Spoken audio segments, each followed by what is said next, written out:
Educación cristiana, encontrando tesoros en las profundidades de la palabra. A escuchar acerca de la vida en el Espíritu, la primera sesión, versículos 1 al 17. Hoy vamos a mirar un poquito más versículo a versículo porque tenemos el tiempo para un solo capítulo. Vamos a ver cómo nos rinde el tiempo. Romanos capítulo 8. Esta es la Dios habla Así hoy. pues, ahora ya no hay ninguna condenación para los que están unidos a Cristo Jesús. Porque la ley del Espíritu que da vida en Cristo Jesús te liberó de la ley del pecado y de la muerte. Porque Dios ha hecho lo que la ley de Moisés no pudo hacer, pues no era capaz de hacerlo debido a la debilidad humana. Dios envió a su propio Hijo en condición débil, como la del hombre pecador y como sacrificio por el pecado, para de esta manera condenar al pecado en esa misma condición débil. Lo hizo para que nosotros podamos cumplir con las justas exigencias de la ley, pues ya no vivimos según las inclinaciones de la naturaleza débil, sino según el Espíritu. Los que viven según las inclinaciones de la naturaleza débil solo se preocupan por seguirlas, pero los que viven conforme al Espíritu se preocupan por las cosas del Espíritu. Y preocuparse por seguir las inclinaciones de la naturaleza débil lleva a la muerte, pero preocuparse por las cosas del Espíritu lleva a la vida y a la paz. Los que se preocupan por seguir las inclinaciones de la naturaleza débil son enemigos de Dios, porque ni quieren ni pueden someterse a su ley. Por eso, los que viven según las inclinaciones de la naturaleza débil no pueden agradar a Dios. Pero ustedes ya no viven según esas inclinaciones, sino según el Espíritu, puesto que el Espíritu de Dios vive en ustedes. El que no tiene el Espíritu de Cristo no es de Cristo. Pero si Cristo vive en ustedes, el Espíritu vive porque Dios los ha hecho justos, aun cuando el cuerpo esté destinado a la muerte por causa del pecado. Y si el Espíritu de aquel que resucitó a Jesús vive en ustedes, el mismo que resucitó a Cristo dará nueva vida a sus cuerpos mortales por medio del Espíritu de Dios que vive en ustedes. Así pues, hermanos, tenemos una obligación, pero no es la de vivir según las inclinaciones de la naturaleza débil. Porque si viven ustedes conforme a tales inclinaciones, morirán. Pero si por medio del Espíritu hacen ustedes morir esas inclinaciones, vivirán. Todos los que son guiados por el Espíritu de Dios son hijos de Dios. Pues ustedes no han recibido un espíritu de esclavitud que los lleve otra vez a tener miedo, sino el Espíritu que los hace hijos de Dios. Por este Espíritu nos dirigimos a Dios diciendo, Abba, Padre. Y este mismo Espíritu se une a nuestro espíritu para dar testimonio de que ya somos hijos de Dios. Y puesto que somos sus hijos, también tendremos parte en la herencia que Dios nos ha prometido, la cual compartiremos con Cristo, puesto que sufrimos con Él para estar también con Él en su gloria. Esta es la primera parte que la llamamos entonces la vida en el Espíritu, o también lo podemos llamar el ministerio del Espíritu Santo, es decir, lo que el Espíritu Santo obra en nuestras vidas, el ministerio del Espíritu Santo. Versículo 8 inicia con una noticia de esperanza, porque recuerden que habíamos terminado en el capítulo 7, cuando Pablo se refería a su antiguo matrimonio, y a su antiguo matrimonio hablando de él en su carne, él en sus propios esfuerzos, queriendo agradar a Dios. Y en sus propios esfuerzos él encontró que no podía hacerlo, y por eso terminó el capítulo 7 con esa expresión trágica y dramática: soy un pobre miserable. ¿Quién me librará de este cuerpo mortal? En ese matrimonio con la carne, en ese matrimonio del esfuerzo humano, en ese matrimonio de hacer algo para merecer la bondad de Dios, Pablo se encontró fracasado.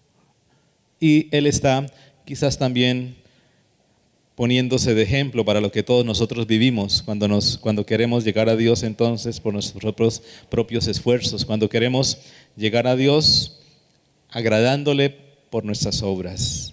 Nos encontramos entonces como pobres miserables.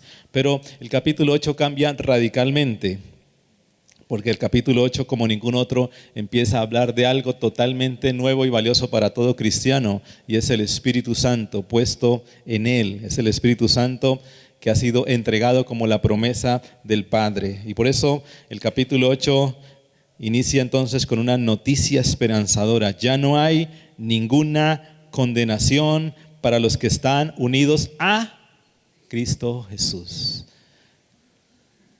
Ya no hay ninguna condenación. La ley que hacía realmente con todos nosotros, la ley, es decir, cuando nosotros vivimos por nuestras obras para Dios, la ley nos descalifica y nos condena. La ley nos descalifica y nos condena. Y Pablo entonces, ya lo dijimos, capítulo 7, se encontró en esa condición, descalificado y condenado, porque en su esfuerzo nunca alcanzó llegar a Dios. Capítulo 8 entonces, una palabra allí, una preposición, una palabra clave: los que están unidos a Cristo Jesús. Ya no los que viven en el primer matrimonio, sino en el segundo matrimonio. ¿Cuál es el segundo matrimonio? Unidos a Cristo Jesús. Unidos, ya no estamos unidos a la ley, sino ahora unidos a Cristo Jesús. Los que están unidos a Cristo Jesús, para ellos ya no hay ninguna condenación. No hay nada que pueda condenarlos, porque hemos sido justificados. Ninguna condenación pudiera ser también entonces sinónimo de justificación. Si tú eres justo a los ojos de Dios, ¿en qué pudiera ser condenado? En nada, ¿verdad? Entonces, ninguna condenación es sinónimo de en Cristo Jesús estamos justificados. Estamos justificados. El versículo 2 al 4 de ese capítulo 8 nos va a hablar entonces de la libertad que nos da el Espíritu Santo. Vamos a seguir. No la Biblia que leímos, la Biblia que leímos nos habla en un lenguaje sencillo y lo podemos entender, pero vamos a seguir entonces. Yo tengo aquí la Nueva Versión Internacional, porque allí los términos son una traducción más exacta en los términos. Dice, pues por medio de Él, o sea, de Cristo Jesús, la ley del Espíritu de vida. La ley del Espíritu de vida. Aquí la palabra ley nos puede confundir. Nosotros siempre que pensamos en ley, estamos pensando en normas, preceptos. Pues bien, aquí cuando se habla de ley del Espíritu de vida, está hablando de lo que nos influencia, del Espíritu de Dios que nos influencia. Así como cuando se habla de la ley del pecado y de la muerte, no está hablando de los preceptos de la ley, sino está hablando de lo que hay en nuestro interior. Un cuerpo pecaminoso quizás, o unas tendencias más bien, o como lo leímos aquí en la Dios habla hoy, una inclinación de la naturaleza débil, una inclinación hacia el mal. Esa es la ley del pecado y de la muerte, nuestras inclinaciones hacia el mal. Versículo 2 está diciendo que el Espíritu ha venido, y lo primero que podemos entonces ir entendiendo de por qué el Espíritu ha venido a nosotros y por qué el Espíritu es necesario para nosotros y por qué la promesa de Dios fue darnos su Espíritu. ¿Por qué? Pues porque inicialmente entonces encontramos que el Espíritu nos liberta, nos hace libres, nos da libertad, nos libra de la ley del pecado y de la muerte. El Espíritu nos hace libres. ¿Se acuerdan cuando hablamos de muertos al pecado? Dijimos que el pecado tenía una influencia, tenía un control. ¿Y cómo nos zafamos de esa influencia y de ese control? Solo en Cristo Jesús, ¿verdad? Solo unidos a Cristo Jesús. Y entonces, por eso Pablo está afirmando aquí que la ley no pudo liberarnos. La ley no pudo liberarnos porque la naturaleza pecaminosa anuló su poder. La incompetencia para liberarnos no era exactamente de la ley, sino la potencia estaba en nosotros, en nuestra naturaleza pecaminosa. Y ya por eso en el capítulo 7, Pablo trata de explicar y decir, yo no estoy denigrando en contra de la ley, no estoy diciendo que la ley era mala, no estoy diciendo que la ley no servía para nada, porque la verdad la ley fue dada por Dios y la ley es santa, justa. La ley viene también de parte de Dios, pero no en sí misma la ley quizás era mala y por eso nos dejó en deuda con nuestro pecado, sino es más bien la maldad la que estaba en nuestro corazón. La ley no pudo, la ley simplemente señalaba nuestro pecado, pero ¿cuál era el problema de la ley? No nos ayudaba a salir de él. La ley de pronto nos observaba, nos señalaba, nos buscaba y nos señalaba y dice, tú te equivocas porque mientes. Ok. Sé entonces cuál es mi problema. Mi problema es la mentira. Pero la ley no me ayuda a salir de él. No hay ningún poder en la ley para salir de ese problema. Entonces, eso hacemos a veces cuando solo le indicamos a las personas lo malo que hacen. Lo malo que hacen es lo que la ley hacía, señalarnos lo malo que hacen. Y nosotros a veces somos expertos en señalar lo malo que la gente hace, pensando que conociendo lo malo que hace la gente, pues va a recapacitar y va a salir de ello, ¿cierto? Es un poco nuestro método, señalarles lo malo y pensar que ellos van a recapacitar y a salir de lo malo. Pero no es el método de Dios. Nosotros podemos recapacitar y mucha gente recapacita. Mucha gente dice, sí, definitivamente ese geniecito no me ayuda para el matrimonio. ¿Pero cambian de genio?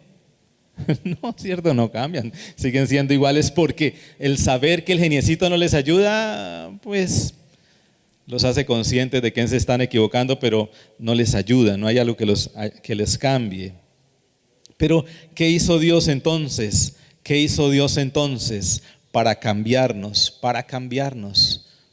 Pues bien, del versículo 2 al 4 nos va a decir qué fue lo que hizo Dios para podernos ayudar. Porque la obra del Espíritu Santo es la obra de Dios para ayudarnos en nuestra transformación. Por eso dijimos que justicia impartida habla de la santificación, es decir, cómo somos transformados. Y aquí en estos dos versículos resumen la obra hermosa de Dios. Lo primero, Dios envía a su propio Hijo. Dios envía a su Hijo. Un acto de amor. Dios envía a su Hijo. Ellos no pueden por sí mismos salir de los problemas. Voy a enviar a mi Hijo. Pero segundo, lo envía en condición semejante a la nuestra. Versículo dice, por eso Dios envió a su propio Hijo en condición semejante a nuestra condición pecadora, semejantes a nosotros, quizás con debilidades, en la misma condición humana. Él no vino en forma de Dios solamente, sino vino también 100% humano. Eso habla de la encarnación, de lo que algunos llaman el misterio de la encarnación. Se hizo igual a nosotros, fue el método de Dios. Pero lo tercero, dice, para que se ofreciera en sacrificio por el pecado. Para que se ofreciera en sacrificio por el pecado. La vida de Jesús, igual a nosotros, pero Él vino para ofrecerse a sí mismo, para poner fin al pecado, para que se entendiera con el pecado. El sacrificio de Jesús tenía que ver entonces con entendérselas con ese pecado que nos domina, con ese pecado que tenía derecho sobre nosotros, por cuanto nosotros éramos pecadores, por cuanto le habíamos entregado el control de nuestras vidas al pecado, por cuanto no teníamos manera de ser libres de la esclavitud del pecado. El Señor se ofreció para ponerle fin a ese pecado. Sigamos leyendo, dice, así condenó Dios al pecado en la naturaleza humana. Dios condenó al pecado en la naturaleza humana de Jesús. En Jesús fue puesta toda nuestra maldad, recuerden, en la cruz fue puesto todo nuestro pecado sobre Él, sobre la naturaleza humana. Todo nuestro pecado estuvo allí, en un momento, en la cruz. Y dice aquí la palabra que fue puesto todo nuestro pecado para condenar. ¿Cuál era la condena para el pecado? Muerte. Y el Señor miró todos nuestros pecados en Cristo Jesús y lo condenó. Así como la ley condena, como la ley condenaba el pecado, la ley desaprobaba el pecado, la ley señalaba el pecado y lo condenaba. Y la condena era la muerte. Y no solamente lo condenó, sino el juicio de Dios, cayó sobre Jesús y sobre nuestro pecado. El juicio de Dios cayó sobre Jesús y sobre nuestro pecado. De manera, entonces, que algo diferente va a suceder. Porque entonces el pecado ya ha recibido su condena y su juicio. Pero miren lo que dice el versículo 4. El pecado es condenado porque nosotros, siguiendo nuestra naturaleza pecaminosa, nunca podemos obedecer a Dios. Pero el pecado fue condenado y recibió su juicio a fin de que las justas demandas de la ley se cumplieran en nosotros, que no vivimos según la naturaleza pecaminosa, sino según el Espíritu. Se está introduciendo entonces aquí una vida en el Espíritu. Y es una cosa que no podemos pasar por alto. La vida cristiana no es el esfuerzo, ya lo hemos dicho tantas veces, no es el esfuerzo por imitar a Cristo. La vida cristiana no es necesariamente el esfuerzo por imitar a Cristo. Cristiano no es aquel que dice, ok, yo voy a una iglesia y soy cristiano y quiero imitar a Cristo. Es parte, pero no es la esencia de la vida cristiana. La esencia de la vida cristiana está en aquella persona que por la fe se une a Cristo Jesús, y empieza a vivir una vida ahora en el Espíritu. Es lo que vamos a encontrar en este capítulo 8 cantidad de veces, la vida en Él, en el Espíritu. Y ahora hay una vida en el Espíritu que paradójicamente, ahora está diciendo Pablo que por esa vida en el Espíritu nosotros íbamos a cumplir las demandas de la ley. Qué paradójico, ¿verdad? Tanto quizás que estábamos luchando para decir, pero es que ya no necesitamos la ley, ya no es importante la ley. Pero bien, debemos entender que la ley sí ha sido abolida como un instrumento para justificarnos y para santificarnos. Es lo que hasta aquí en estos primeros capítulos hemos explicado. La ley no nos justifica, porque la ley nos descalifica. Y la ley no nos santifica, porque la ley siempre nos señala nuestros errores y la santificación corre nuestra cuenta y nunca alcanzamos. Y por eso dijo Pablo, miserable de mí, nunca alcanzo a presentarme santo. Pero la ley, repito, ha sido abolida como instrumento para justificarnos o santificarnos. Pero ahora el Espíritu nos habilita para cumplir la ley de Dios. Hay que hacer una salvedad, porque entonces nos vamos a asustar muchos. Porque la ley de Dios, la ley que se entregó en el Pentateuco a los judíos, pues tiene diversas clases de normas y preceptos. Hay unos preceptos que son higiénicos, otros preceptos son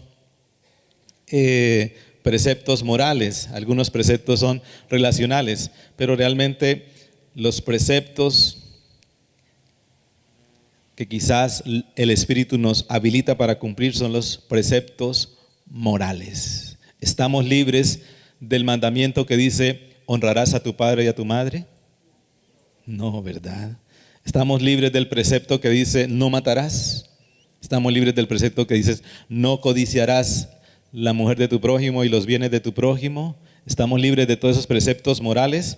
No, ¿verdad? Entonces, a veces la expresión que decimos, pues ya no cumplimos ya no vivimos para cumplir la ley, es cierto.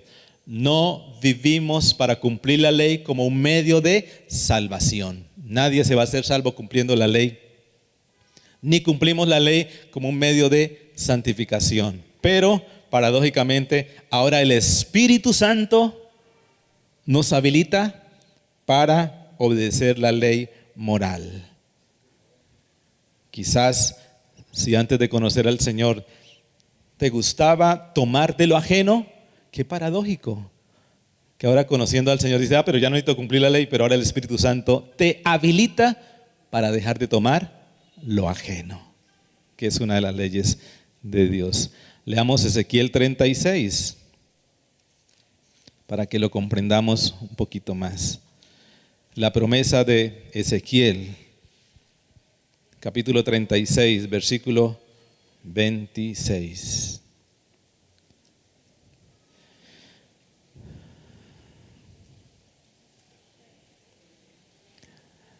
Esta es una porción espectacular del profeta hablando de su nueva obra, de su nuevo matrimonio con su pueblo. Leamos desde el versículo 23 y dice, daré a conocer la grandeza de mi santo nombre, el cual ha sido profanado entre las naciones, el mismo que ustedes han profanado entre ellas. Cuando dé a conocer mi santidad entre ustedes, las naciones sabrán que yo soy el Señor, lo afirma el Señor omnipotente. Los sacaré de entre las naciones, los reuniré de entre todos los pueblos y los haré regresar a su propia tierra. Los rociaré con agua pura y quedarán purificados. Los limpiaré de todas sus impurezas e idolatrías y les daré un nuevo corazón y les infundiré un espíritu nuevo. Les quitaré ese corazón de piedra que ahora tienen y les pondré un corazón de carne. Infundiré mi espíritu en ustedes y haré que sigan mis preceptos y obedezcan mis leyes. Wow, qué palabra tan poderosa la del profeta para un pueblo apartado de Dios, para un pueblo en muerte, para un pueblo que había escogido seguir otros amantes pensando que esos amantes iban a llenar su corazón. Ellos definitivamente se habían constituido en un pueblo desobediente y el Señor dice, pero yo los reuniré, los volveré a su propia tierra, los rociaré con agua y quedarán purificados. Habla de limpieza y purificación, pero la gran promesa es la promesa de darles un corazón nuevo y en ese corazón nuevo un espíritu nuevo.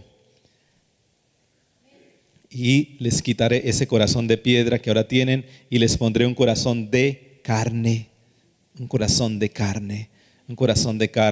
sensible para Él. Infundiré mi espíritu en ustedes, daré mi aliento, mi espíritu sobre ustedes y haré que sigan mis preceptos y obedezcan mis leyes. Pondré mi espíritu para que me obedezcan, dice el profeta. Y ese cumplimiento, y el cumplimiento de esa palabra, es el cumplimiento en Cristo Jesús. En Cristo Jesús. Todo aquel que se acerca a Cristo Jesús, tiene el Espíritu Santo.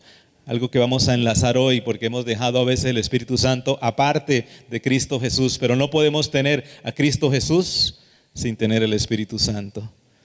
Y no podemos tener el Espíritu Santo sin tener a Cristo Jesús. Ellos dos vienen juntos, porque cuando recibimos a Cristo en nuestro corazón por la fe, el gran milagro de Dios es que Él poniendo su Espíritu en nosotros, hace que tengamos un corazón nuevo.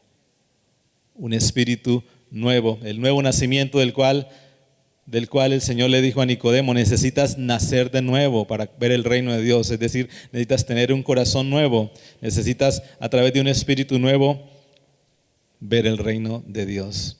Y el profeta dijo entonces que el Espíritu Santo nos habilitaría para cumplir los preceptos de la ley. El Espíritu Santo entonces viene y en nosotros produce una nueva calidad de vida, una nueva calidad moral, una vida diferente que poco a poco se va asemejando a la vida de Cristo. Por eso Pablo, recuerden, dijo que él luchaba, se afanaba hasta que Cristo sea formado en nosotros por el Espíritu Santo. Jeremías 31:33, lo dijo el profeta Ezequiel, pero también el profeta Jeremías 31:33. Este es el pacto que después de aquel tiempo haré con el pueblo de Israel, afirma el Señor. Pondré mi ley en su mente y la escribiré en su corazón. Y yo seré su Dios y ellos serán mi pueblo. Pondré mi ley en su mente y la escribiré en el corazón. Una ley que solamente puede ser cumplida cuando está escrita en el corazón por el Espíritu Santo. De manera que ahora entonces hemos sido libres, sí, de la condenación. Hemos sido libres de esa ley que nos condena, porque en ninguna hay condenación para todos los que están en Cristo Jesús. Pero lo bonito es que entonces ahora hay algo nuevo, que vuelvo y repito, vamos a seguir encontrando aquí en el libro de Romanos, que algunos lo llaman la ley del Espíritu, otros dicen el ministerio del Espíritu Santo, y nosotros hemos también titulado la vida en el Espíritu. La vida en el Espíritu. Del versículo 5 al 8 dice, ahora empieza a hablar de lo que es la vida en el Espíritu. Los que viven conforme a la naturaleza pecaminosa, va a hacer diferencia entre dos clases de vida. Los que viven conforme a la naturaleza pecaminosa fijan la mente en los deseos de tal naturaleza. En cambio, los que viven conforme al Espíritu fijan la mente en los deseos del Espíritu. La mentalidad pecaminosa es muerte, mientras que la mentalidad que proviene del Espíritu es vida y paz. La mentalidad pecaminosa es enemiga de Dios, pues no se somete a la ley de Dios ni es capaz de hacerlo. Y los que viven según la naturaleza pecaminosa no pueden agradar a Dios. Esta palabra aquí, los que fijan la mente, en la Reina Valera dice los que piensan en las cosas de la naturaleza pecaminosa, no es solamente el ejercicio mental lo que se está involucrando allí, sino es un poquito más. Los que viven conforme a la naturaleza pecaminosa fijan la mente, no solamente piensan, sino esa palabra allí es la palabra griega phroneo, que significa fijarse en, esforzarse por, y esas dos palabras involucran las emociones, el intelecto, la voluntad y el sentimiento. Está poniendo entonces delante de nosotros que hay dos estilos de vida, los que ponen su mente, los que se enfocan en los deseos. Ayer pusimos el ejemplo entonces de que esos deseos de la naturaleza pecaminosa, de ellos nosotros ya fuimos libres, ¿verdad? Hablamos del ejemplo de que hemos muerto al pecado, a esa naturaleza pecaminosa, por Cristo Jesús. Ya no estamos sujetos a ella, y que hemos muerto significa no que no esté presente, sino que ya no le obedecemos. Que si aparece el coronel Hernández, si no estoy mal, pues el coronel Hernández podrá aparecer, pero yo no voy a hacer sus deseos y caprichos. No voy a seguir sus deseos y sus caprichos. De manera que todos nosotros siempre tenemos frente a nosotros el dilema: ¿seguiremos obedeciendo o fijando nuestra vida o esforzándonos pensando en los deseos de la naturaleza pecaminosa? Sigue estando allí muy cerca de nosotros el coronel Ramírez o Hernández es. No, Ramírez, Hernández es aquí mi subteniente. El coronel Ramírez siempre va a estar cerca para querer mandarnos. Siempre va a estar aquí para querer mandarnos. La naturaleza pecaminosa siempre va a estar allí. La naturaleza pecaminosa siempre va a estar llamándote la atención. Todo lo que son debilidades en nuestra naturaleza. Todos tenemos ciertas debilidades. Debilidades familiares.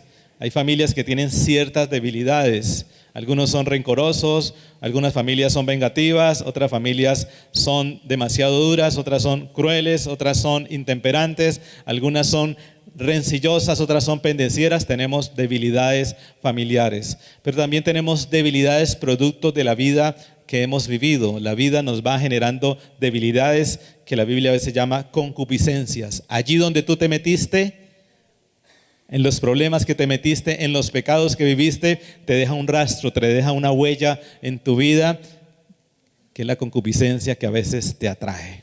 Si tú fuiste en alguna etapa de tu vida alguien que quizás gustó del alcohol, pues hay una concupiscencia diferente a la concupiscencia de otra persona que posiblemente estuvo involucrado en lascivia, diferente a la otra que estuvo involucrado en robo y engaño, y cada uno le va dejando una concupiscencia, y esa concupiscencia está allí llamándonos de vez en cuando para decir: oiga, pero ¿qué hace que no nos vemos?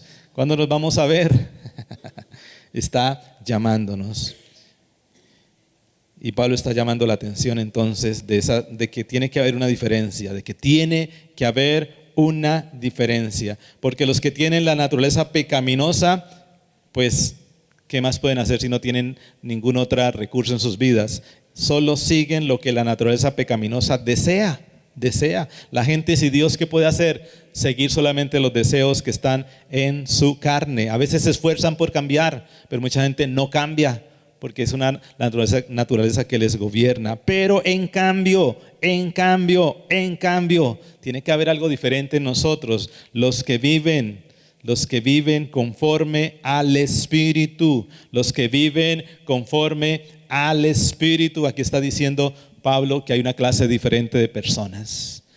Los que han recibido a Cristo, para todos hay una vida que se llama la vida conforme al Espíritu. La vida conforme al Espíritu. Necesitamos fijar la mente en los deseos del Espíritu. De nuevo, aquí usamos esa misma palabra. Fijar la mente significa esforzarse por pensar en, poner la vida y poner atención en los deseos del Espíritu. Los deseos del Espíritu. Qué bonito llamado para todos los cristianos, ¿verdad? Qué bonito llamado para cada uno de nosotros. A veces lo que tú deseas es un deseo de tu naturaleza pecaminosa o es un deseo del Espíritu. Cuando tú deseas ahorcar a tu esposo, ¿es un deseo de cuál naturaleza? De la pecaminosa. Pero cuando deseas perdonarlo, ¿es un deseo de quién? Del Espíritu. Entonces allí están los dos deseos, ¿verdad? La mujer que ha sido desilusionada, defraudada en sus expectativas, en su naturaleza pecaminosa, desea pasarlo a mejor vida. Pero allí está el Espíritu que le dice: pero mi deseo es que lo ames y mi deseo es que tú lo perdones. Van a estar frente a nosotros los deseos, pero Pablo está diciéndonos: pero nosotros que hemos creído en Cristo Jesús, necesitamos seguir los deseos del Espíritu. Los deseos del Espíritu. Esa es la vida en el Espíritu. Pero sigamos mirando. ¿Y por qué necesitamos seguir los deseos del Espíritu? Porque la mentalidad pecaminosa es muerte. Los deseos de la mentalidad pecaminosa es muerte. Mientras que los de la mentalidad que proviene del Espíritu es vida y paz. La mentalidad pecaminosa es enemiga de Dios, pues no se somete a la ley de Dios ni es capaz de hacerlo. Y los que viven según la naturaleza pecaminosa no pueden agradar a Dios. Es un llamado quizás fuerte que hace aquí Pablo, queriendo sacudir y queriendo decir: esto tiene que haber una diferencia. Tiene que haber una diferencia. Quienes están en Cristo Jesús son radicalmente diferentes a quienes no están en Cristo Jesús. Los que no están en Cristo Jesús luchan por ser buenos, pero hay una mentalidad pecaminosa que ya vimos ayer, pues los va a dominar tarde que temprano y no se van a encontrar haciendo lo bueno, sino haciéndolo malo, versículo 9, pero miren Pablo donde nos lleva, dice: sin embargo ustedes no viven según la naturaleza pecaminosa, sino según el Espíritu, sino según el Espíritu. Ustedes ya no viven por esa naturaleza. Qué bonita afirmación. Está diciendo que todos vivimos según el Espíritu, si es que el Espíritu de Dios vive en ustedes. Y si alguno no tiene el Espíritu de Cristo, no es de Cristo. Pero si Cristo está en ustedes, el cuerpo está muerto a causa del pecado, pero el Espíritu que está en ustedes es vida a causa de la justicia. Este sí que aparece allá cuando dice, si es que el Espíritu de Dios vive en ustedes, y el segundo sí está en el versículo 10, pero si Cristo está en ustedes, no es un sí que está llamando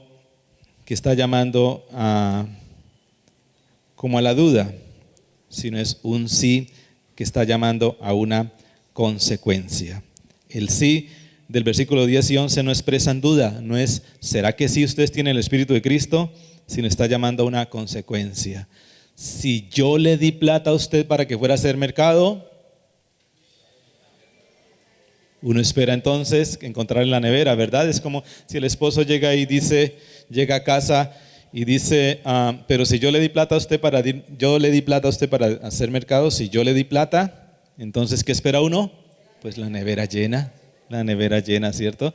Aquí no está poniendo en duda este sí, diciendo, si usted de verdad tiene a Cristo, es como, oiga, ¿verdad? ¿Será que sí usted lo tiene o será que no lo tiene?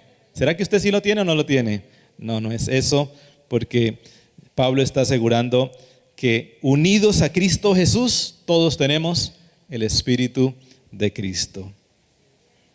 El Espíritu de Cristo, cuando el Espíritu de Jesús vive en nosotros. El Espíritu de Cristo está en ustedes, el Espíritu está en ustedes. Esa palabra viven, dice allí en el versículo 9, si el Espíritu de Dios vive en ustedes. Esa palabra vive en ustedes significa no solamente una permanencia, porque uno dice, sí, yo sí creo que el Espíritu Santo vive en mí. Permanencia. El énfasis no es la permanencia, sino vivir significa que Él nos dirige, que Él nos guía, que Él nos controla. Repito, no es solamente permanencia, sino es que el Espíritu Santo nos controla, nos dirige, nos guía. Acuérdense de las palabras del Señor Jesús en Juan capítulo 14, versículo 17, cuando Él prometió el Espíritu Santo.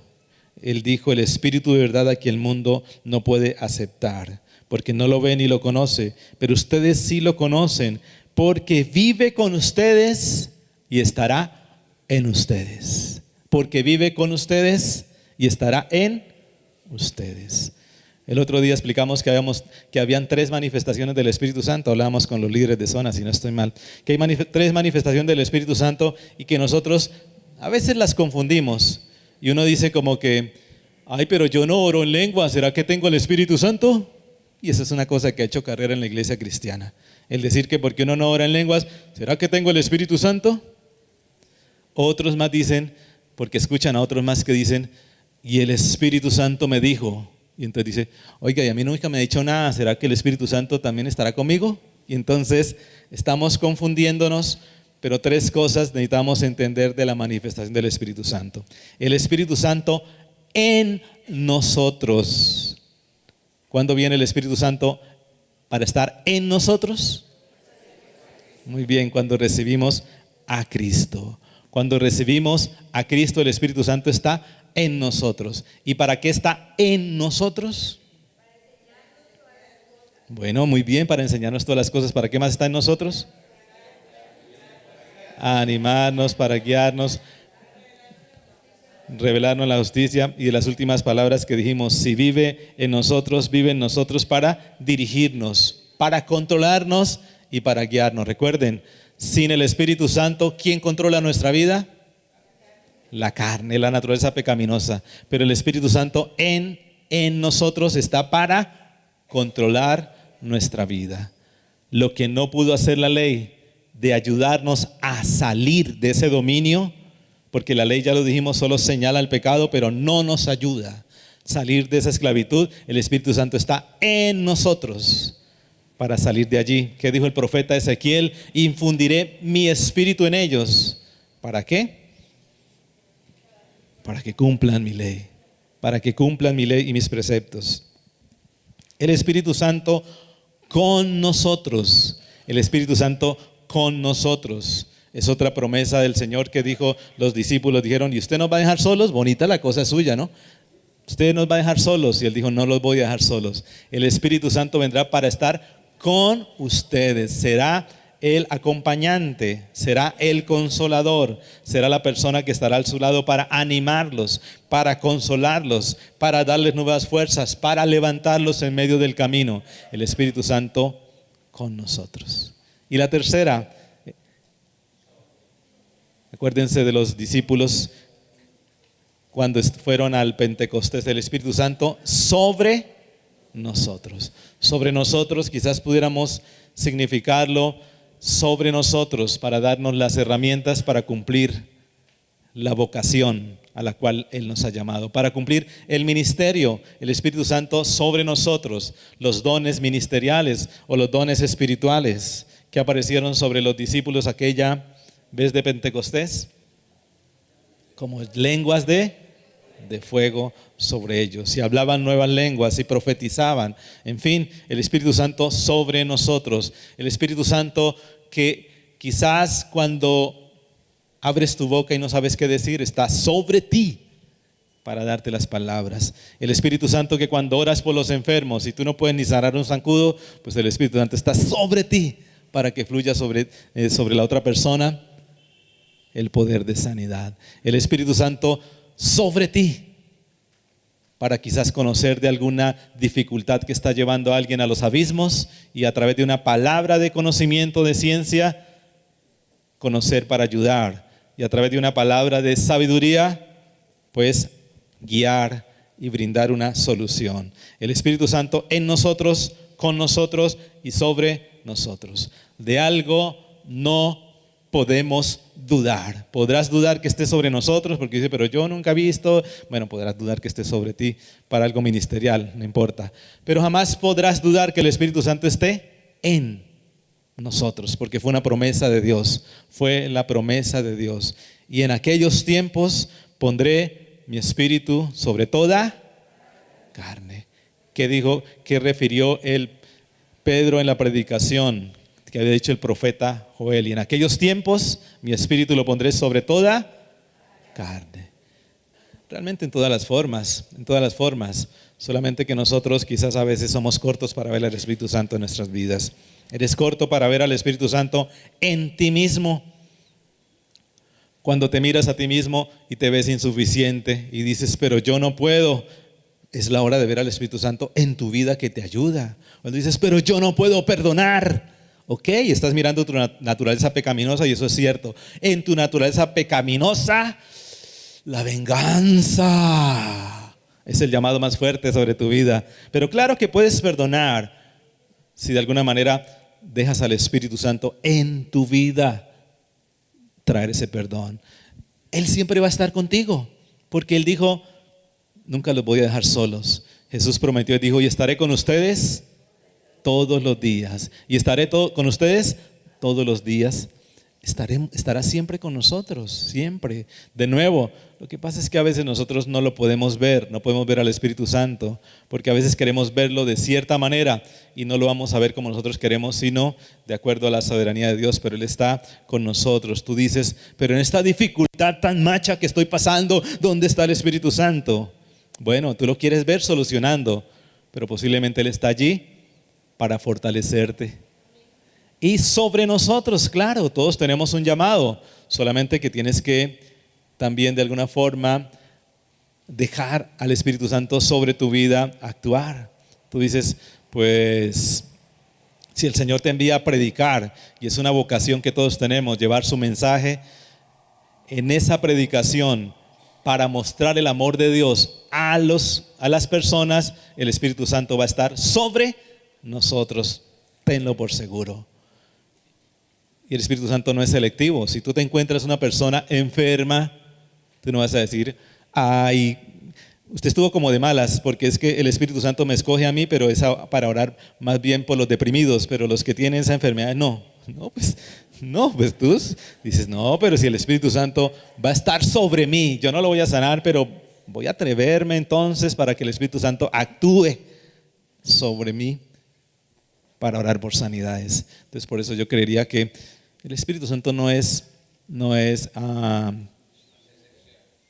mezquino, es la palabra, no es mezquino para decir, algunos que tengan cara de ungidos los voy a usar, el que tenga así cara de bien ungido lo voy a usar, otros que tienen como cara de malosos, eso lo debo aparte. No, señores, Él está en todos porque Cristo habita en nuestras vidas. Y por eso creo que el amor de Dios se manifiesta a través del Espíritu Santo en nuestras vidas. Él vive en ustedes y estará en ustedes. El pecado fue la porción para los hijos de Adán, o la naturaleza pecaminosa fue lo que nos tocó a todos por ser hijos de Adán. Todos recibimos naturaleza pecaminosa, y eso lo vimos también en Romanos. Romanos hace esa comparación, no la estudiamos profundamente el mes pasado, pero quienes quieran repasarlo, capítulo 5. Romanos nos habla de que Adán nos dejó una naturaleza pecaminosa, pero el Espíritu es la porción o el privilegio de los hijos de Dios. El Espíritu es la porción o el privilegio de los hijos de Dios. El Espíritu que lucha contra el pecado y lo somete. Para eso está el Espíritu en nuestras vidas, para luchar y someter nuestras vidas, para que ya no sigamos andando conforme a la naturaleza pecaminosa, sino hagamos la voluntad de Dios. Versículo 10.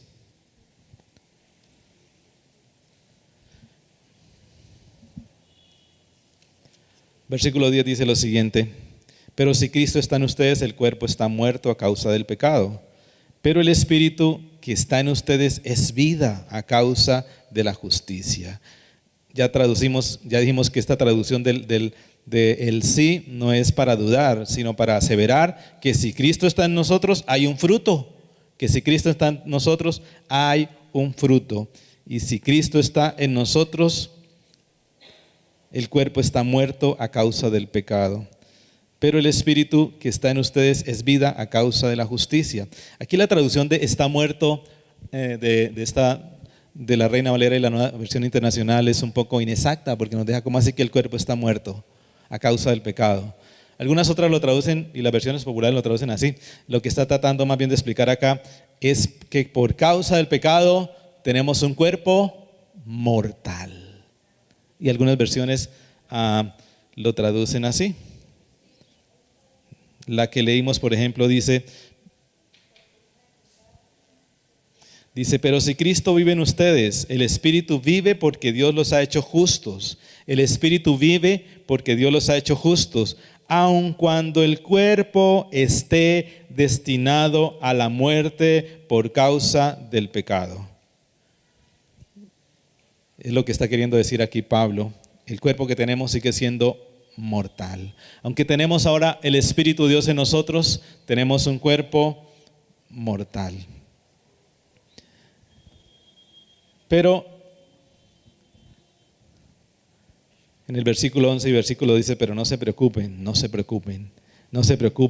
porque algún día todo será cambiado y todo será completo, todo será total, porque el Espíritu de aquel que levantó a Jesús de entre los muertos vive en ustedes.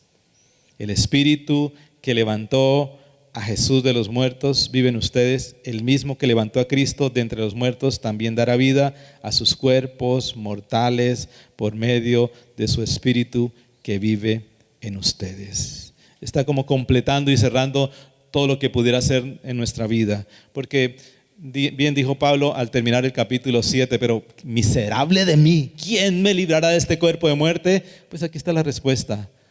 Aquí está la respuesta. Y esta respuesta encaja en aquellos que unos llaman de lo que Dios nos ha dicho que es ya, pero de lo que está prometido que todavía falta o que todavía no ha llegado. No ha llegado ese clamor de ¿quién me librará de este cuerpo de muerte? Pues algún día serás librado del cuerpo de muerte, pero ese cuerpo de muerte será quitado, pero la promesa es que Dios también te dará un cuerpo nuevo de vida. Dará vida a sus cuerpos mortales por medio de su Espíritu que vive en ustedes.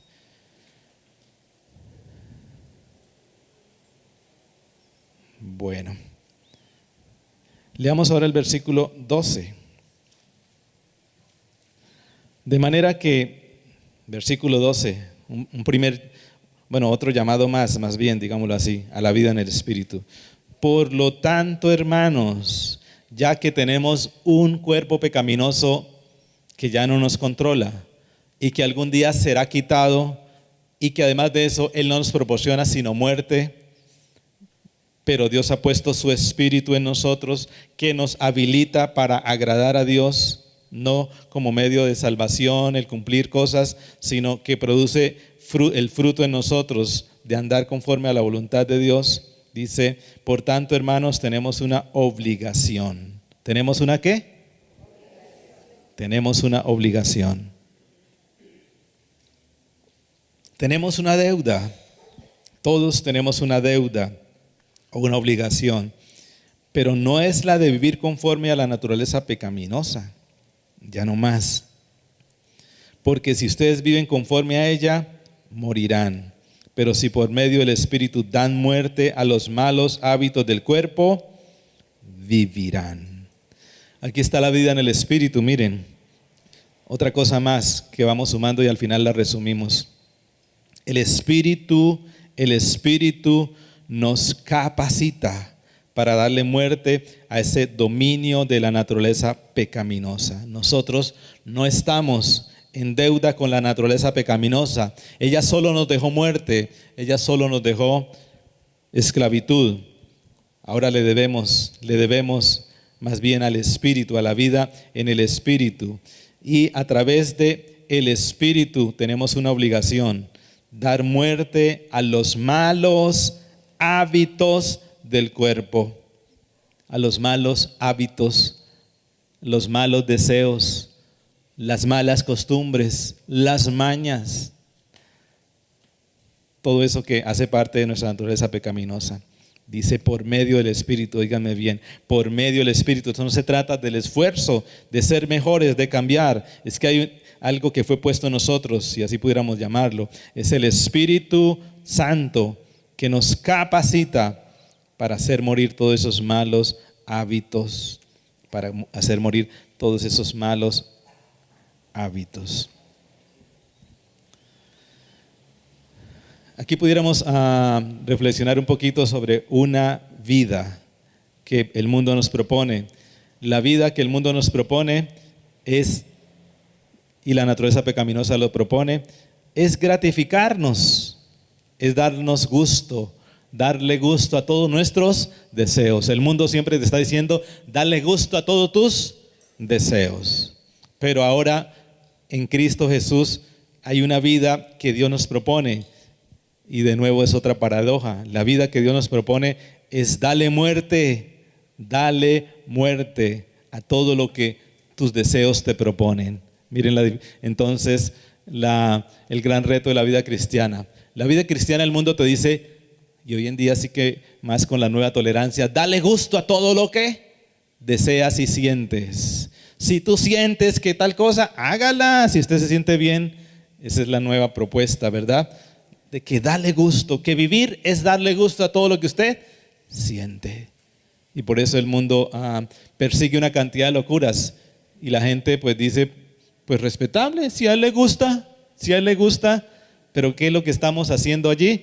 Endiosando entonces nuestros deseos, endiosando el yo, endiosando la persona, endiosando lo que sentimos, lo que deseamos, lo que nuestro cuerpo pide. Ya lo hemos endiosado y la mayoría está diciendo respete. Si a él le gusta, déjelo.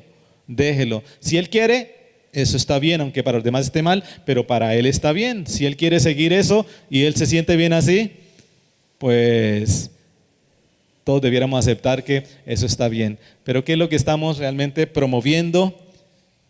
Que la gente le dé rienda suelta al yo. Que la vida de gratificación es lo máximo. La vida de gratificación es lo máximo.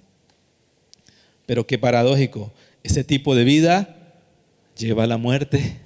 Ese tipo de vida lleva a la muerte y a la destrucción. La mayoría de esas propuestas no es el negocio para ti.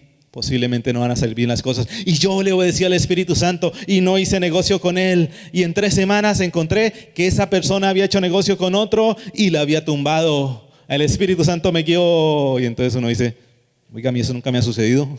A mí me han tumbado muchas veces y el Espíritu Santo no me ha guiado.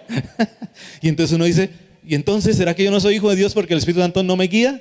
Bueno, hemos malinterpretado porque allí lo que Pablo está proponiendo no es esa clase de guía la que nos hace que seamos hijos de Dios. Porque siempre queda como la sensación de que, oiga, pero eso es para algunos pocos. A mí no me ha sucedido así como el testimonio que cuentan, y son testimonios como espectaculares, pero ese testimonio es posiblemente 1 entre 1000, no todos cuentan eso. Entonces, pero todos nos quedamos con la sensación de que eso sí es la guía del Espíritu Santo, eso sí es que el Espíritu Santo... No, señores, no es lo que está aquí hablando Pablo. Lo que Pablo está proponiendo aquí, ser guiados significa ser dirigidos, ser impulsados y ser controlados. Y esa es una promesa para todos. De nuevo, fue lo que dijo el profeta Ezequiel, que sucedería en los últimos tiempos, que él pondría su espíritu sobre todos nosotros, que él quitaría ese corazón de piedra y pondría uno de carne, que él pondría su espíritu en nosotros para poder impulsarnos, para poder dirigirnos, para poder controlarnos, para fortalecernos, para iluminarnos, para persuadirnos a dar muerte a los malos hábitos y a vivir una vida diferente. De manera que esta es una promesa hermosa. Todos los hijos de Dios, si volteamos la moneda y volteamos la frase, podemos decirlo entonces, que todos los hijos de Dios son guiados por el Espíritu Santo. Lo pudiéramos voltear para mirarlo entonces y traer esperanza a nuestra vida. No nos quedemos con la lectura contraria, porque la lectura contraria nos deja siempre como dudando. ¿Y será que sí? ¿Será que Dios sí me guía a mí? Yo no, eso guía como a los pastores, como que guía por allá. A Linita yo le he escuchado esos testimonios, pero yo no he escuchado esos testimonios. Entonces uno dice, ¿será que sí me guía? Pero Pablo está aquí hablando de algo que es para todos los cristianos, está hablando de algunos. Todos somos hijos de Dios. Y aquí la otra frase que malinterpretamos es la siguiente. La primera, estamos malinterpretando lo que es ser guiados, porque todos los que son guiados por el Espíritu de Dios son hijos de Dios. Malinterpretamos la palabra guiar. Pero lo segundo que quizás no interpretamos de manera correcta es que son hijos de Dios. Está hablando no de una pertenencia, no que el ser guiados por el Espíritu de Dios nos hace que realmente podamos decir que pertenecemos a Dios, sino está hablando de una experiencia. Óigame bien entonces cómo va a quedar este versículo de hermoso. Los que son guiados por el Espíritu de Dios, y ya dijimos que la palabra guiar, ¿qué significaba? No les vaya a olvidar porque este versículo lo van a seguir escuchando. ¿Qué significaba? Guiados, dirigidos, controlados, animados. Todos ellos vamos a tener la experiencia de vivir como hijos maduros de Dios. ¿Se acuerdan de la enseñanza de Gabriel Castro de los hijos? Y que habían solamente una clase de hijos que disfrutan la vida de Dios, y son los hijos maduros. Entonces aquí lo que está asegurándonos Pablo es que los que encuentran renunciando quizás a siempre ser guiados por sus propios deseos, los que se encuentran entregando su vida al Espíritu Santo para que lo dirija, para que lo controle, para que lo impulse, para que lo ilumine, para que lo persuada, ellos podrán disfrutar de la vida de hijos de Dios. ¿Está claro? Muy bien, porque de nuevo, no todos disfrutan de la vida de hijos de Dios. Aunque todos somos hijos de Dios, pero no todos disfrutan de la vida de hijos de Dios. Solo los hijos de Dios maduros, los huíos, si no estoy mal, son los que disfrutan de la vida de Dios. Y entonces aquí Pablo está llamándonos a decir, oiga, ¿y por qué necesitamos entonces dejar que el Espíritu Santo nos guíe? No es solamente por nuestra libertad, sino es porque también viviremos una vida plena. Tendremos una relación particular, íntima, personal y amorosa con el Padre. Cuando el Espíritu Santo nos guía, repito, cuando nos controla, cuando nos impulsa, cuando nos dirige. Porque este versículo es grandioso, pero lo hemos reducido a cosa que nos ha quedado como difícil en su interpretación. Pero aquí lo que está llamándonos es algo grandioso. Todos los que son guiados por el Espíritu de Dios son los verdaderos son los hijos que disfrutan, así lo pudiéramos interpretar. Son los hijos que disfrutan de Dios. Son los hijos que disfrutan de la vida que Dios ha prometido. Son los hijos que disfrutan de las promesas que Dios ha dado. Son los hijos que disfrutan del amor que Dios nos ha entregado. Y por eso miren que lo que sigue diciendo allí tiene relación con lo que le estoy explicando. Dice, y ustedes no recibieron un espíritu que de nuevo los esclavice al miedo. No recibieron un espíritu que los esclavice al miedo, sino el espíritu que los adopta como hijos y les permite clamar, Abba, Padre. El Espíritu nos permite descubrir a un Dios diferente. Cuando tenemos miedo de Dios es porque vemos a Dios como juez y no hemos recibido el Espíritu que nos hace ver a Dios como juez y que nos hace tener miedo. Eso no lo proporcionaba la ley. La ley siempre nos deja un espíritu de temor, un espíritu de miedo, un espíritu de ¿qué va a pasar si Dios se da cuenta? Y un espíritu que nos deja siempre al borde de la maldición. Pero si yo no hago tal cosa, posiblemente me cae la maldición. Me cae que no me va a ir bien, me cae que esto me va a fallar, me cae que esto se me va a caer, se me va a ir al traste, todo me cae y te estoy teniendo miedo de Dios. Pero eso es lo que la ley deja, porque la ley siempre nos deja el sinsabor de que Dios es un juez. Pero ahora el Espíritu Santo que nos conduce a la santidad, porque el Espíritu Santo, ya explicamos, nos conduce a la santidad haciendo morir los malos hábitos en nuestras vidas, porque Él quiere guiarnos para que vivamos entonces una vida plena como hijos de Dios. Y ese Espíritu Santo nos impulsa a una relación particular, personal, íntima y amorosa con el Padre. ¿Se dan cuenta de todo lo que el Espíritu Santo hace en nosotros? Por eso la vida cristiana es una vida en el Espíritu, no es la vida del esfuerzo propio, porque es que la esencia está en lo que el Espíritu Santo hace en nosotros. Si luchamos solamente por cambiar, no lo vamos a lograr, pero el Espíritu Santo nos conduce en la senda de la transformación. El Espíritu Santo además controla si le entregamos a Él nuestra vida, impulsa, dirige y además de eso despierta en nosotros algo nuevo por el Padre, por Dios. Ya no es el juez que nos va a castigar, sino despierta en nosotros algo diferente.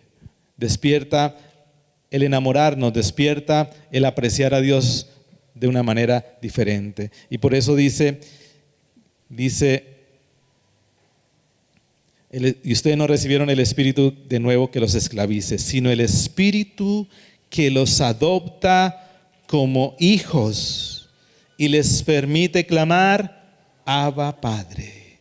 El Espíritu mismo les asegura a sus espíritus de que somos hijos de Dios. Y si somos hijos, herederos de Dios y coherederos con Cristo. Pues si ahora sufrimos con Él, también tendremos parte con Él en su gloria. El Espíritu nos ayuda entonces de una manera hermosa a acercarnos a Dios. El Espíritu dice, pero acércate sin temor y dile a tu papá papito. Esa palabra Abba, Abba es una palabra aramea y era una palabra usada en el ambiente familiar, en el hogar. Para los papás, algunos tienen unas palabras quizás, o tenían, no sé, sobre todo los jóvenes hoy en día tienen unas palabras más coloquiales y más íntimas, no irrespetuosas, sino íntimas. Uno dice, hola Cucho, no, esa no, porque esa suena irrespetuosa, sino, bueno, una palabra un poco más íntima, mucho más familiar.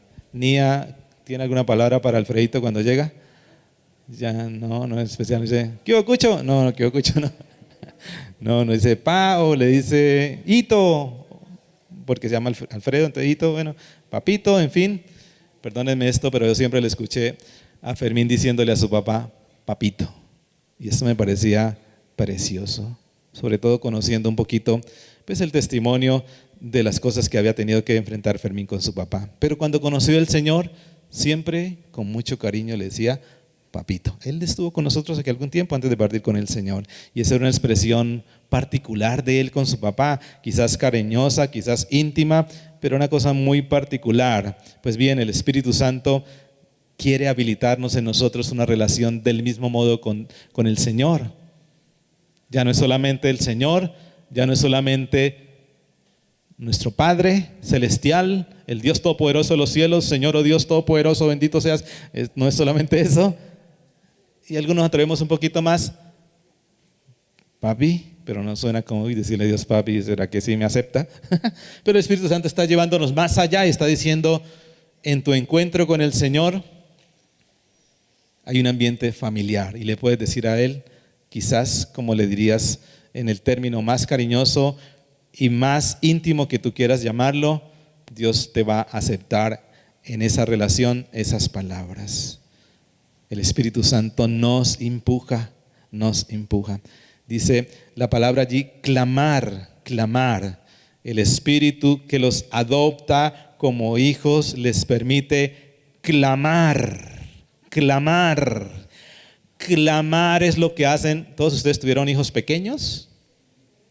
¿Cierto? Ustedes tuvieron hijos pequeños, bueno, algunos todavía no, cuando vayan a tener, pero algunos tuvieron hijos pequeños, otros no, pero los que tuvieron hijos pequeños, cuando usted se iba de viaje y usted les decía que les iba a traer algo, ¿qué pasaba cuando usted llegaba a casa?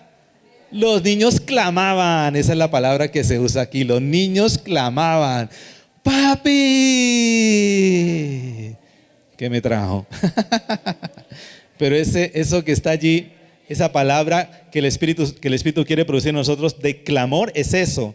Clamor no es lo que nosotros hacemos, Dios de los cielos, clamo a ti para que me ayudes. No, ese clamor es esa expresión infantil y gozosa de la seguridad por la presencia de su papá.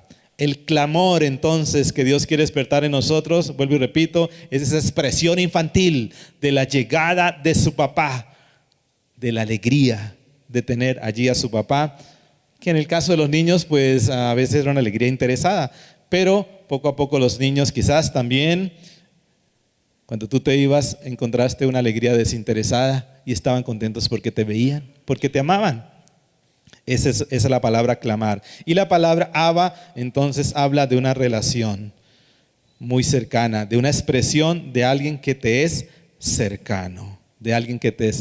Miren a dónde nos lleva el Espíritu Santo. Miren, por eso la vida cristiana es una vida en el Espíritu. Nos lleva a la santificación, nos lleva a la libertad, nos lleva a la transformación, pero nos lleva también a una relación más íntima. Por eso necesitamos estar más conscientes y necesitados del ministerio del Espíritu Santo en nuestras vidas.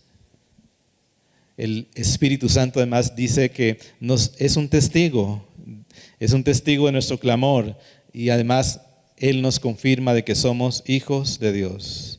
Esta partecita del ministerio del Espíritu Santo pudiéramos resumirla diciendo que dentro de las cosas que el Espíritu Santo hace es darnos seguridad interior del amor y la paternidad de Dios.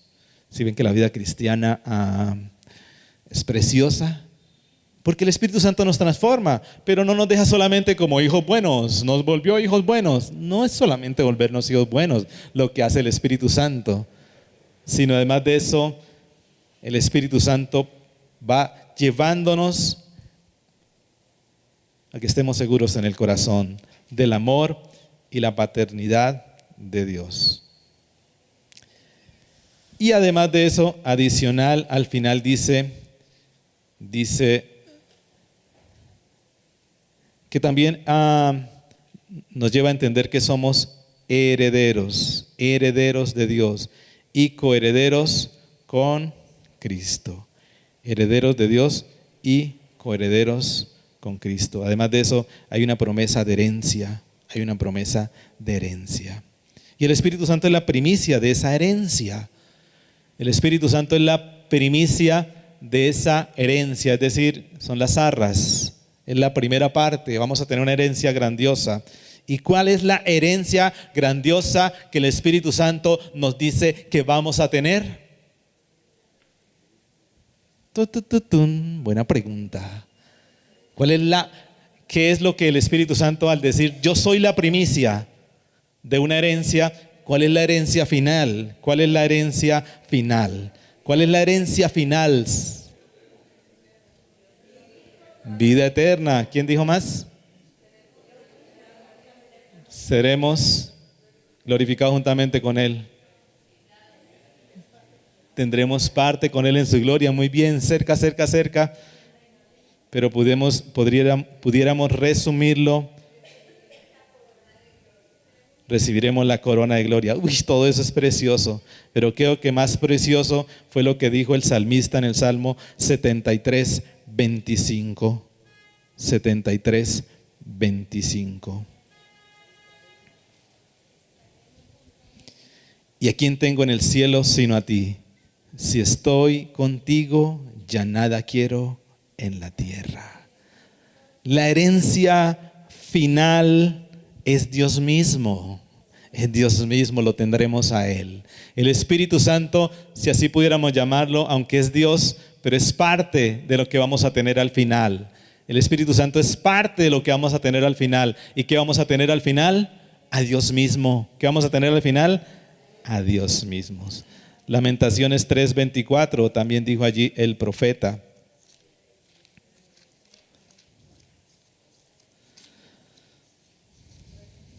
Lamentaciones 3:24.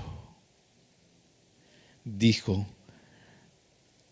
por tanto digo, el Señor es todo lo que tengo. En Él esperaré. El Señor es todo lo que tengo y en Él esperaré. El Señor es todo lo que tengo. Es la herencia final.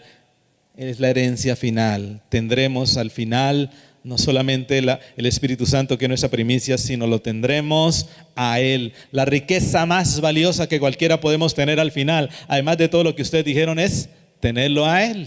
Tenerlo a Él. Eres lo más valioso que yo tengo, tenerlo a Él. Mi porción es Jehová, dijo el salmista. Mi porción, la parte que yo anhelo es el Señor. Sí, la vida eterna, hermoso, pero la porción que yo anhelo es el Señor. Muy bien.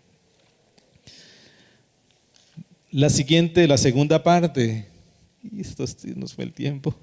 La segunda parte, que la llamamos, ¿cómo fue que la llamamos? ¿Cómo fue que llamó la segunda parte? Esperancita, como que fue la que nos dijo la segunda parte, ¿cómo se llamaba? El futuro maravilloso. Bueno, el futuro maravilloso. Del versículo 18 al versículo 26 está hablando de un futuro maravilloso. Porque si nos fijamos bien, uno dice, pero qué maravilloso esto de ser cristiano. Si tengo artritis, eso me duele todos los días. No puedo ni caminar, qué maravilloso es ser cristiano. Bueno, y de pronto vas a tener razón. Otro dice, sí, bonita la vida que me tocó ser cristiano y le debo a todo el mundo, no me hacen sino perseguir para cobrarme, lo único que tengo es problemas en esta vida, me cobran. Bueno, y otros más dicen, sí, bonita la vida que me tocó con ese muérgano, esa fiera al lado, eso me hace la vida imposible, eso me hace la vida imposible. Y claro, uno le va añadiendo y esta vida realmente vamos encontrando sufrimiento. Vamos encontrando sufrimiento. Pero Pablo dice, versículo 18, de hecho, porque dice, bueno, debemos sufrir con Él. Aunque muchos de los sufrimientos que tenemos fueron nuestras decisiones. Yo sí, ¿para qué se casó con ese muérgano? ¿Por qué no buscó otro? Yo sí, ¿para qué casó con esa fiera? ¿Por qué no buscó otra? No, pero no importa, no importa. Las deudas, sí, ¿para qué anda prestando plata? Y bueno, a veces las enfermedades sí son, pues las heredamos. Los papás nos dejaron un hermoso regalito y no fue plata, sino enfermedades. Pero bueno, pero aquí Pablo está diciendo, pero no se preocupen. Los sufrimientos actuales no se comparan con la gloria que habrá de revelarse en nosotros. No se comparan. De manera que por eso el título que le pusimos a ese fue un futuro maravilloso. No importa lo que estés viviendo, vas a tener un futuro maravilloso. Y entonces lo primero que dice es que la creación espera un futuro maravilloso, porque la creación, igual que nosotros, fue sometida a frustración, fue sometida a maldición. La frustración o la maldición, ¿se acuerdan en Génesis 3:17? Él dijo, el Señor, por causa de tu pecado, la tierra producirá espinos, cardos y espinos. La tierra se hará infértil, impotente. La frustración es la vaciedad, la futilidad, la transitoriedad, la falta de propósito. ¿Para qué existe si todo se va acabando, si todo se va dañando? ¿Para qué quizás la naturaleza dice, ¿para qué doy tantos frutos si en cualquier momento hay una inundación y acaba con todos mis frutos? ¿Para qué quizás doy árboles tan hermosos si a la vuelta de unos días están destruidos? La naturaleza clama por algo diferente. Pero ese ejemplo lo pone Pablo para decir, la naturaleza está esperando una manifestación de un destino maravilloso, de un futuro maravilloso, de un destino diferente, donde haya propósito, donde la razón de la existencia de toda la creación sea glorificar a Dios. Wow. Es que la naturaleza existe para glorificar a Dios. Cuando nos detenemos a ver cada cosa de la naturaleza, todo glorifica a Dios. Quienes tienen la oportunidad, por ejemplo, y les gusta, no sé, digamos algo, les gustan las mariposas, y se ponen a observar las mariposas y a ver cuántas clases de mariposas hay.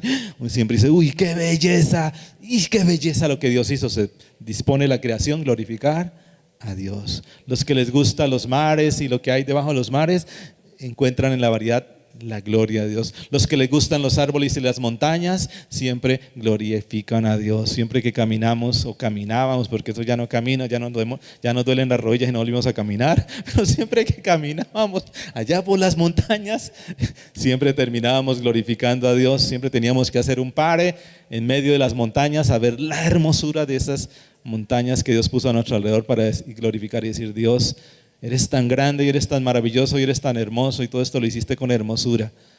Todo despierta gloria a Dios, pero hoy en día toda la naturaleza clama porque ha perdido su propósito, porque se ha convertido en el motivo de la depredación del hombre, y ellos claman ser transformados porque lo que fue creado no fue para la depredación del hombre, sino para la gloria a Dios. Pero lo siguiente que dice aquí, si la creación gime, también nosotros gemimos por una redención de nuestro cuerpo o por un cambio definitivo y total, porque hay cosas que ya tenemos, pero hay cosas que todavía no tenemos. ¿Y cuántos decimos entonces?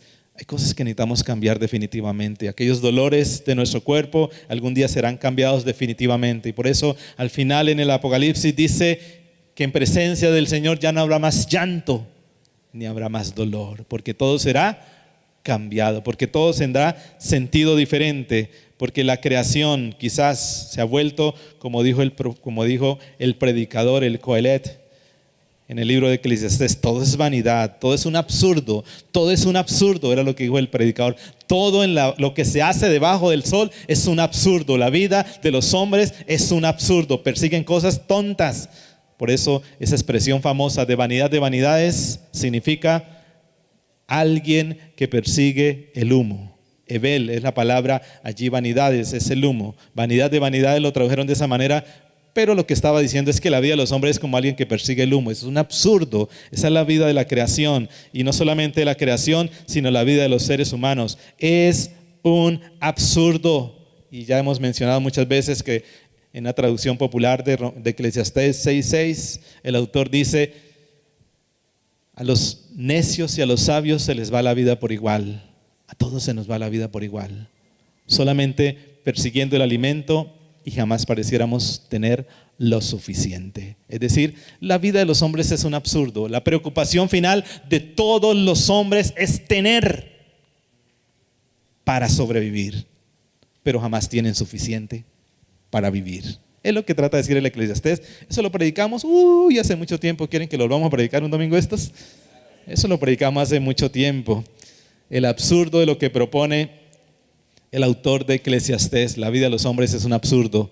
Y aún la vida nuestra a veces es un absurdo, porque corremos el mismo camino de todos los seres humanos, persiguiendo las cosas con las cuales solo sobrevivimos. Pero eso es un absurdo, porque jamás tenemos lo suficiente para sobrevivir. Siempre queremos algo más, pero no disfrutamos, porque la esencia entonces de lo que propone el libro de Eclesiastés, que es otro tema para volverlo a repetir, no es tener. La esencia es disfrutar. Pero bueno, ese es otro tema. Pero bueno, la creación y los seres humanos necesitamos ser sacados de ese absurdo. Y Pablo dice: la creación gime y ustedes también gimen. Porque a veces la vida aquí se nos torna un absurdo. Y muchos dicen: absurda esta vida que tengo. Y aún como cristianos, muchos dicen de sí mismos: absurda la vida que me tocó. Y como cristianos a veces es la vida de dolor. Es una vida de dolor. Es absurda. Pero Pablo en el capítulo 8 dice: pero viene un futuro. ¿Cómo fue que Esperancita? Un futuro maravilloso. Viene un futuro maravilloso. Viene un futuro maravilloso para los hijos de Dios. Habrá un día que será nuestra redención total. Y mientras llegamos allá, de nuevo entra en juego aquí el Espíritu Santo. El Espíritu Santo nos ayuda. Asimismo, en nuestra debilidad, el Espíritu Santo acude a ayudarnos. No sabemos qué pedir, pero Él intercede por nosotros con gemidos que no pueden expresarse delante de Dios con palabras. Y Dios, que examina los corazones, sabe cuál es la intención del Espíritu, porque el Espíritu intercede por los creyentes conforme a la voluntad de Dios. Entra en juego otra vez el Espíritu Santo aquí, que el ministerio del Espíritu Santo otra vez. El Espíritu Santo está para ayudarnos a interceder en medio de esas debilidades. En esas debilidades no sabemos a veces realmente qué pedir, porque estamos tan confundidos en la vida. No sabemos qué pedir. Y como se me acabó el tiempo, la tercera parte, yo ya la prediqué. Les toca decirle a Pilar que les dé la tercera parte, porque yo ya prediqué un domingo la tercera parte. La tercera parte en aquel entonces la titulamos, y ustedes se deben acordar, porque la tercera parte arranca con el versículo que dice: ahora bien, sabemos que Dios dispone todas las cosas para el bien de quienes lo aman. ¿Se acuerdan de esa predicación? ¿No se acuerdan? Si se acuerdan, la titulamos, la primera. Bueno, esa enseñanza la titulé: las 5 verdades que el corazón necesita recordar cada día. Las 5 verdades que el corazón necesita recordar cada día. ¿Ustedes quieren que les repita esa predicación? ¿Un domingo también? No importa, no se van a cansar de que la repitamos. Bueno, ustedes no, pero los otros quién sabe que sí. Pero la resumo rápidamente. 5 yo sé. Este domingo está el pastor, va a estar el próximo domingo, Día del Padre, va a estar Daniel Ortiz predicando acá. El siguiente domingo no vamos a hacer nada. Nos vamos a echar a la locha ese domingo, nos vamos a subir a la hamaca, a leer la vanguardia, porque vamos a estar trasnochados, porque el sábado por la noche tenemos rumba. Entonces vamos a estar trasnochados. Entonces, bueno, ya miraremos cuando la predicamos, pero rápidamente porque me quedan 2 minutos. Esa vez predicamos de Romanos 8:38, los 5 yo sé. Yo sé que Dios dispone, y no se la voy a repetir la enseñanza, pero algún día si quieren la repetimos. Yo sé que Dios dispone para el bien. Segunda, yo sé que Dios dispone para nuestro bien todas las cosas. Tercera, yo sé que Dios dispone para el bien todas las cosas de quienes lo aman. Y quinta, yo sé que Dios dispone para el bien de los que han sido llamados de acuerdo a sus propósitos. Yo sé que Dios dispone. La tercera sesión, ¿cómo la llamamos? Alfonsito nos dio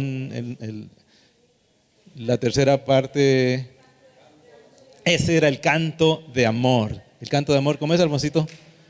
Canto de amor de Dios. Bueno, ese era canto de amor. Este es un canto de amor. Y cuando iniciamos en esa predicación, así la titulamos, el gran canto de amor.